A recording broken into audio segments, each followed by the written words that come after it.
হয়ে গেল আমার গরম গরম পকোড়া। দেব কাঁচামরিচ কুচি, ধনেপাতা কুচি আর সব উপকরণ দিয়ে আপনাদেরকে দেখাচ্ছি। বেসনের সাথে অল্প চালের গুঁড়া দিচ্ছি, তারপর হচ্ছে পেঁয়াজ কুচি, কাঁচামরিচ কুচি, ধনেপাতা কুচি,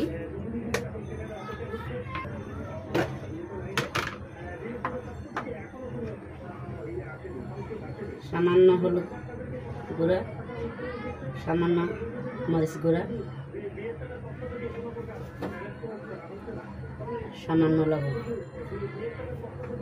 এবার সামান্য অল্প অল্প পানি দিয়ে মেখে নিতে হবে।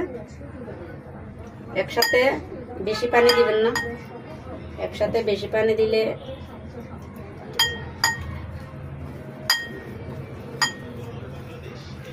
ফ্রাইটা হয়ে যাবে, পাতলা হয়ে যাবে, তখন মাছের সাথে যাবে না।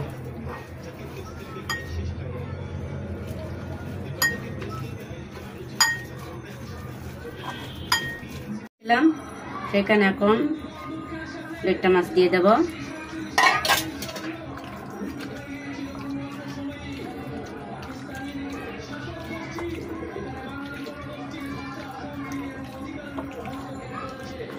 এদিকে আমি কড়াই বসাই দিয়েছি, তেল দিচ্ছি কড়াইতে।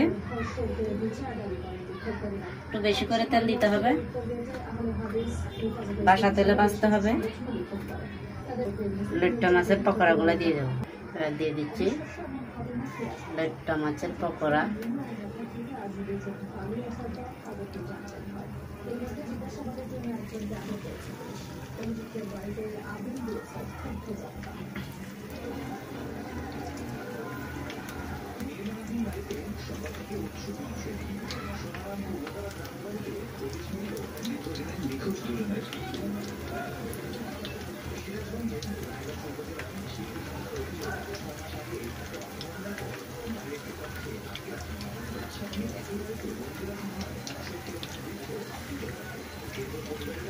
দেখেন কি সুন্দর কালার এসেছে। কালারটা আর একটু করা হলে, লাল লাল হলে তারপর নামিয়ে নেব। ঠিক আছে, পকোড়া গুলো এখন তুলে নিব।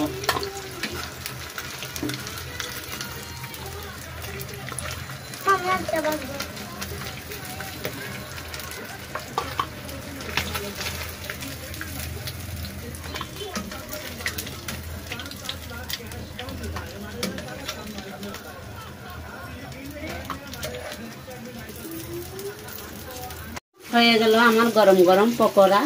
এগুলো বিকেলের নাস্তাও খেতে পারেন, ভাতের সাথেও খেতে পারেন।